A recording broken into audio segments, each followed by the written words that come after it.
Hello everyone and welcome to Vlinkoz channel. In today's video, I will show you how to download and use offline maps in Windows. And now, let's get started.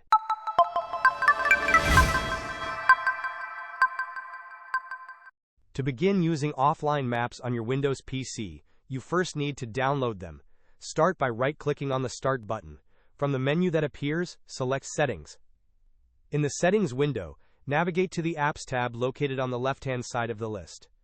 On the right pane, you will find an option for offline maps. Click on Download Maps. You will then be prompted to select the region for which you want to download the map. For instance, if you wish to download the map for India, select that region. Click on the Download button to initiate the process.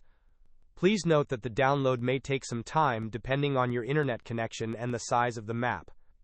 Once downloaded, any application on your system that requires offline map functionality will be able to access these maps, even when your device is not connected to the internet. This is the core benefit of using offline maps.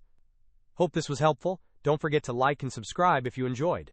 As always, thanks for watching and I will see you in the next video.